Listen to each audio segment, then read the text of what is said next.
Chers auditeurs, mesdames et messieurs, bonjour.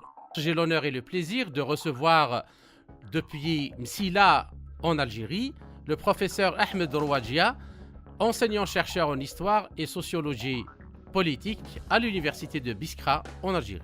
Avec lui, nous parlerons de l'histoire des massacres du 8 mai 1945 en Algérie et du choc paradigmatique qu'ils ont provoqué au sein du mouvement national algérien, faisant apparaître la lutte armée comme le seul et unique moyen pour reconquérir l'indépendance du pays. Nous aborderons également l'histoire de la Seconde Guerre mondiale et le rôle joué par l'Union soviétique dans la guerre contre l'Allemagne nazie à l'occasion de la journée de la victoire du 9 mai 1945. Jour de la signature de l'armistice, des Algériens défilent dans les villes d'Algérie. À Sétif, selon des historiens, certains scandent des slogans tels que « Abat le colonialisme » et l'impérialisme. Et puis, alors, la police ouvre le feu et les manifestants ripostent, tuant 103 Européens. S'ensuivra alors une répression et des massacres faisant plusieurs dizaines de milliers de morts à Sétif, Kharata et Guelma. Alors, comment expliquez-vous ces événements et quelles sont réellement leur origine au-delà de ce qui s'est passé durant les manifestations ce jour-là? Au fait, les Algériens qui ont manifesté ce jour-là, c'est pour rappeler à la France ses promesses initiales de donner une certaine autonomie par l'indépendance de l'Algérie.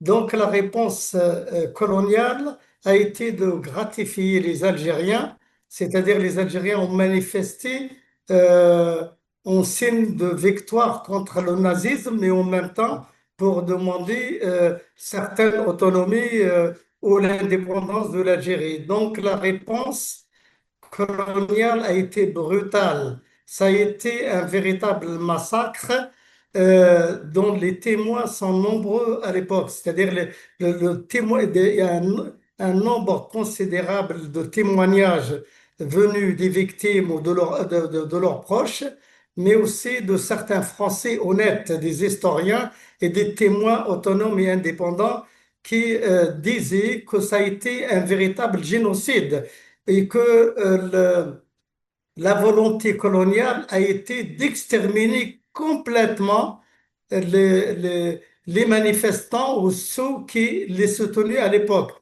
Donc, ça a été une volonté planifiée de donner une leçon définitive aux Algériens et de leur dire, il est hors de question de demander l'indépendance tant que la France existe et tant que la France tient beaucoup à l'Algérie française.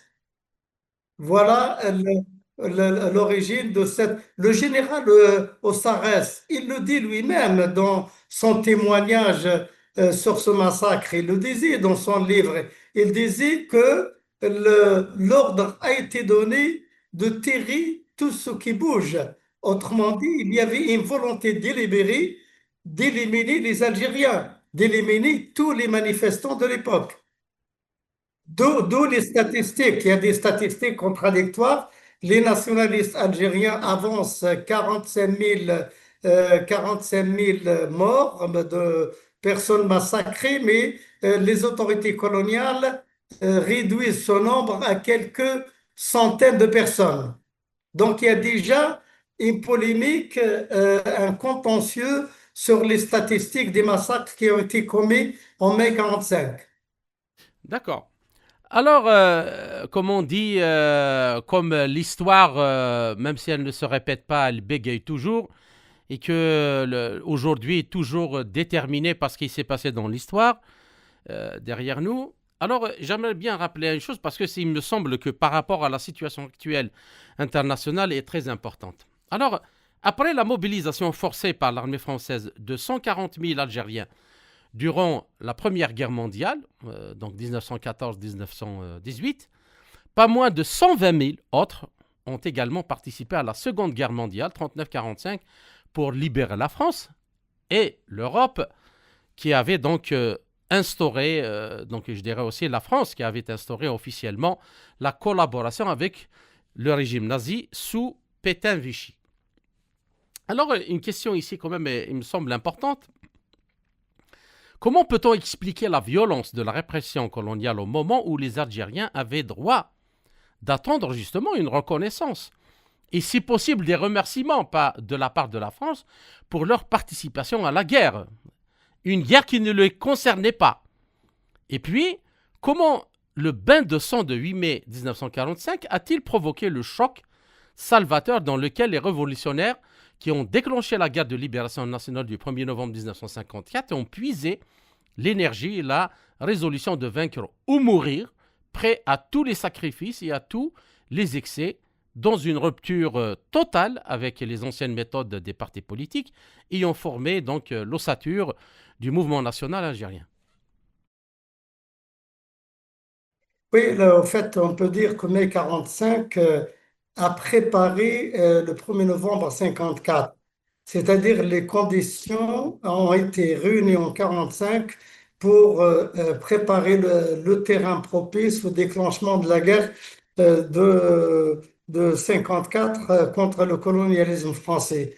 Quant aux attitudes coloniales françaises, pour eux, les Algériens n'étaient pas des êtres humains, n'étaient pas des gens civilisés, c'est des gens sous-développés, dominés et qui devraient être instrumentalisés et utilisés euh, tout simplement comme des instruments physiques en vue de concrétiser l'expansion coloniale française et l'hégémonie française sur le continent africain. Donc l'Algérie, c'était vraiment l'instrument, c'est le pays qui commandait l'Afrique et grâce à l'Algérie que la France pouvait maintenir sous sa houlette le continent africain.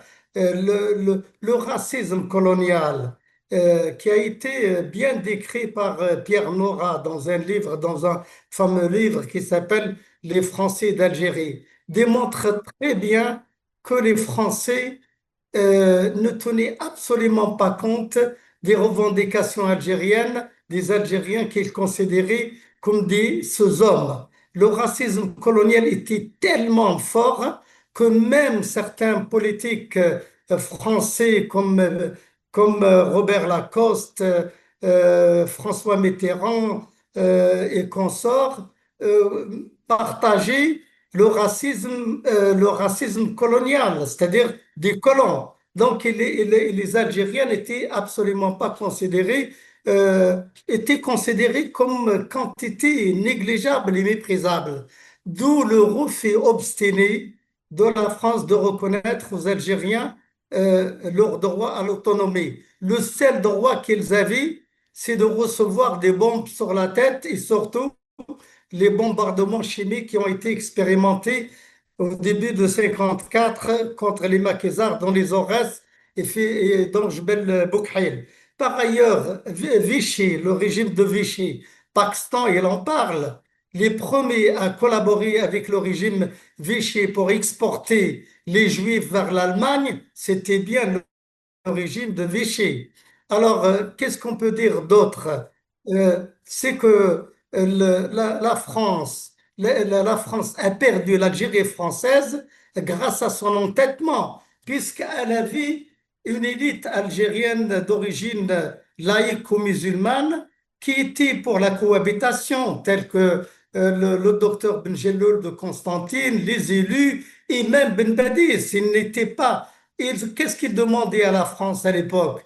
Tout simplement de reconnaître de reconnaître le statut musulman. Ils peuvent être français, mais tout en gardant le statut musulman. C'est tout ce qu'ils demandaient et rien de plus. Ils demandaient la cohabitation au sein de la grande cité française. Telle est l'histoire réelle. Elle est écrite par les intéressés eux-mêmes, collaborateurs aux militants anti-colonialistes avaient laissé des témoignages sur cette période de l'histoire. Alors, il y a une question quand même qui touche beaucoup à l'actualité, professeur Rouadjia. Nous n'arrêtons pas d'entendre les représentants de l'extrême droite. Je dirais pas juste de l'extrême droite, mais c'est un peu l'extrême droite de l'extrême droite française qui ne cesse de répéter que l'Algérie, elle est née d'une décision française en 1862. L'Algérie, en tant qu'État-nation, n'a jamais existé. C'est De Gaulle qui a créé l'Algérie quand il a accepté de lui accorder son indépendance.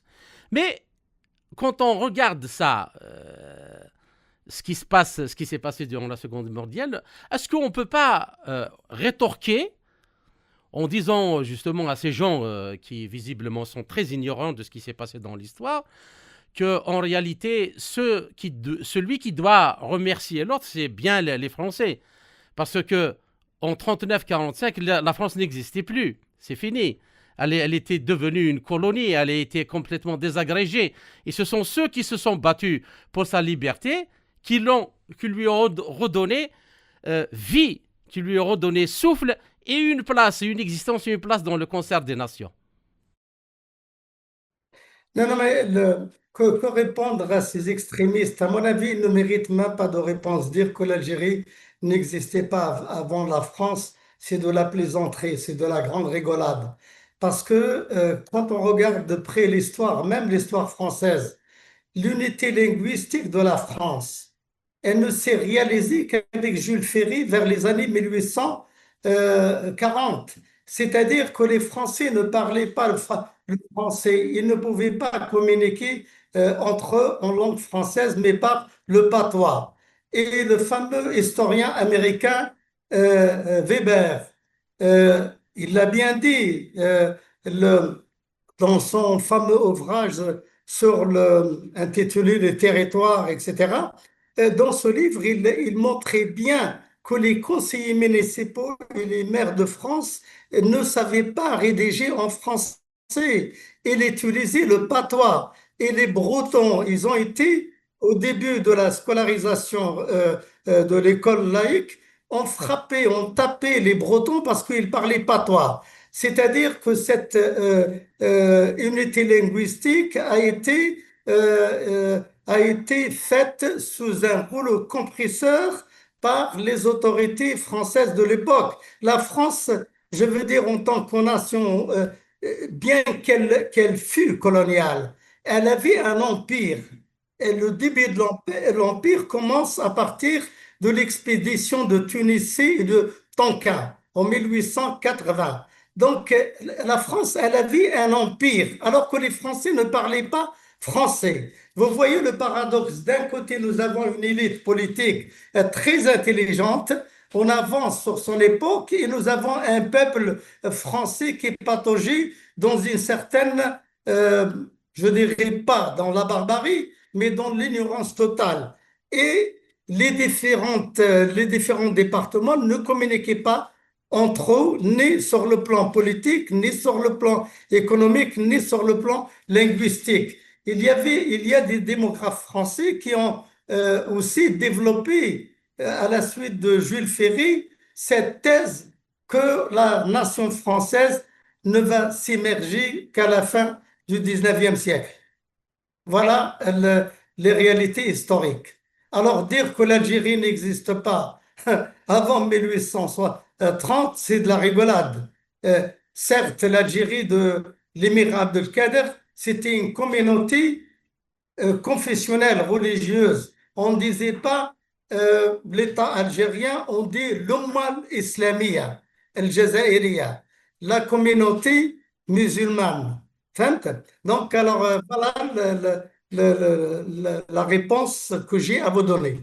D'accord. Alors, par rapport justement, pour continuer sur l'actualité, ce qui se passe un peu dans le monde avec la recrudescence de la violence, les guerres, les génocides, comme on le constate à Gaza, en Palestine, au Liban, l'agression contre l'Iran, juste pour une question de domination et de...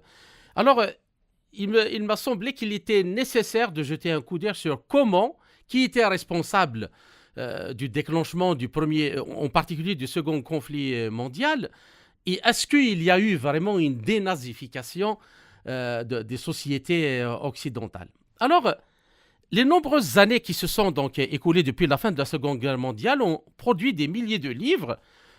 Vous y connaissez mieux que moi. Donc, c'est un rapportant Donc, il pourrait sembler qu'il n'aurait dû y avoir aucune lacune dans l'historiographie de ce conflit, le plus sanglant, le plus horrible de l'histoire de l'humanité. Or, tel que l'historiographie est présentée, c'est plutôt le contraire qui est vrai. Donc, les historiens ont bien calculé le nombre exact de chars, de canons, d'avions et de troupes appartenant à chacun des concernés, mais n'ont pas réussi à répondre aux questions les plus simples, mais les plus fondamentales. C'est-à-dire, on peut lire, par exemple, sur une page qu'Adolf Hitler prévoyait de conquérir le monde entier, tandis qu'une suivante nous dira de manière tout à fait inattendue que l'Allemagne s'est avérée totalement non préparée à la guerre qui a éclaté en 1939. Les nazis souhaitaient seulement attaquer la Pologne et ont spéculé sur le fait que la Grande-Bretagne et la France ne s'allieraient pas à la Pologne, à elle donc.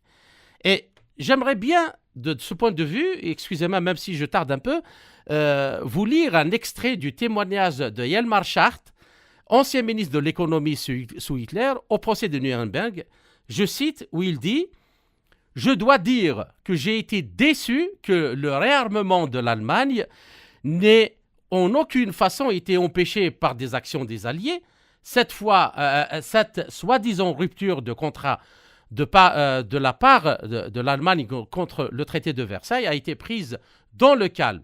Des missions militaires ont été envoyées en Allemagne pour examiner ce réarmement et des expositions militaires allemandes ont été visitées et tout le reste a été fait, mais rien du tout n'a été fait pour arrêter le réarmement de l'Allemagne. » Fin de citation. Alors, une question que j'aimerais vous poser. D'abord, qu'en pensez-vous de ça? Et est-ce que vous pouvez nous dire votre avis sur le contexte et qui a vraiment derrière le rideau déclenché le deuxième conflit mondial? Et puis, pourquoi la France et la Grande-Bretagne avaient laissé faire jusqu'à la trahison de la Tchécoslovaquie et la partition de la Pologne? Et puis, que pensez-vous de la fameuse formule de la soi-disant la drôle de guerre, où les soldats jouaient au football au lieu de se préparer au conflit? Au fait, votre question, elle porte sur les conséquences et non pas sur les origines de la guerre. Je pense que l'un des meilleurs écrivains qui a bien montré les origines de cette guerre, la première et la deuxième parce qu'elles sont très liées, c'est Lénine dans son fameux livre Le capitalisme, stade suprême de l'impérialisme. Là, il donne une explication mathématique, précise, logique et d'une froideur implacable. Tout simplement, les Allemands n'ont pas eu leur part de gâteau. C'est-à-dire, c'est la Grande-Bretagne et la France qui ont pris le gâteau de l'Afrique et de l'Asie. Ils n'ont rien laissé à l'Allemagne, ni dans les colonies, ni au sein de l'espace européen. Donc là, l'origine de cette guerre, l'origine de cette guerre, surtout de la Deuxième Guerre mondiale, a été l'espace vital allemand, c'est-à-dire la volonté allemande de prendre sa part de colonie et d'évincer ou de réduire l'influence britannique et française dans le continent africain. Telle est l'origine euh, principale de cette guerre. Quant à, quant à la guerre d'extermination menée contre les Juifs, ça n'a été qu'un prétexte parmi d'autres prétextes. Mais le prétexte essentiel, c'est la volonté hégémonique et une prise importante de ce grand gâteau qui était l'Afrique et l'Asie. Voilà la cause principale. Et on sait très bien que la guerre de Bismarck menée contre la France, Bismarck, on sait très bien qu'il a pris l'Alsace et la Lorraine, il les a investis par son armée pour dire qu'ils appartiennent à l'Allemagne. Et cette occupation de l'Allemagne, cette occupation, pardon, de l'Alsace et la Lorraine par les Allemands a poussé les autorités françaises d'exporter une grande partie des Alsaciens vers l'Algérie. Et c'est les Alsaciens qui ont peuplé, qui ont pris les meilleures terres de la Métidja et de l'ouest du pays vers l'Oranie. Sidi Bel Abbas, Ghalizan, Moustaran, etc. Et donc, vous voyez que ces guerres intereuropéennes et ces guerres mondiales avaient pour objet la matière première. Et pourquoi la matière première? Parce que le développement des industries, la révolution industrielle, le développement de l'industrie a fait que les grandes usines deviennent de grosses consommatrices de matières premières et énergétiques. Et ceci explique la Deuxième Guerre mondiale et, et ses conséquences dramatiques pour l'humanité tout entière. Et alors, justement, par rapport sur le plan de idéologie, euh, pratiquement tous les historiens, beaucoup d'historiens, pour ne pas dire tous, qui sont sérieux, ils établissent un lien entre la matrice philosophique et politique qui a engendré le colonialisme et le nazisme, et puis cette nouvelle idéologie sioniste génocidaire qui sévit depuis 2 ans à Gaza, en Palestine en général, et actuellement aussi dans le sud du Liban. Est-ce que vous pouvez nous dire justement, parce qu'on pense que en 1945 était l'année où le cordon ombilical a été coupé entre l'idéologie fasciste et nazie et l'histoire de l'humanité. Mais peut-on vraiment dire ce genre de choses en voyant ce qui se passe actuellement? Au fait, il y a des similitudes frappantes entre le nazisme et le sionisme politique. Et je vais être accusé très bientôt d'être antisémite. Cette chanson, on la connaît. L'épée de Damoclès de l'antisémitisme est désormais suspendue depuis près d'un demi-siècle sur la tête de toutes les personnes qui oseraient dire que les sionistes sont des nazis. Bref, il y a une similitude frappante, mais en même temps, il y a un paradoxe. Comment se fait-il que les pauvres juifs qui ont été victimes du nazisme reprennent à leur compte non seulement la théorie implicite du nazisme, mais les actes du nazisme lui-même? Ce qu'ont fait les sionistes en Palestine et ce qu'ils sont en train de faire n'a rien à envier aux méthodes criminelles des nazis. Alors, c'est un paradoxe. Comment la victime reprend les méthodes de son bourreau? Alors, on se demande pourquoi. Tout simplement, moi je dirais que le sionisme n'est pas seulement contre l'humanité tout court, mais il est contre le peuple juif. Ce que fonde le sionisme en Palestine, et contre le peuple juif, sachant que tous les juifs ne sont pas des sionistes et que même dans le Thorat, dans la Bible judaïque, interdit ce genre de massacre, bien que la supériorité judaïque soit affirmée dans la Bible. Sha'b al-Mukhtar, le peuple élu. Cela existe naturellement, mais le peuple juif, son éthique, sa morale, ses principes s'inscrivent contre l'injustice et le massacre. Et je dirais que ce qui porte de graves préjudices au peuple juif, ce sont les sionistes actuels. Et je pense que l'avenir de ce sionisme est compromis malgré le soutien que lui apportent certains pays arabes de création récente, qui sont la création d'un accident historique comme les Émirats, qui sont une véritable invention de la Grande-Bretagne. Malgré cet appui arabe, l'avenir des sionistes, du sionisme est complètement compromis. Et alors on le voit, même les amis d'hier d'Israël commencent à se retourner contre Israël.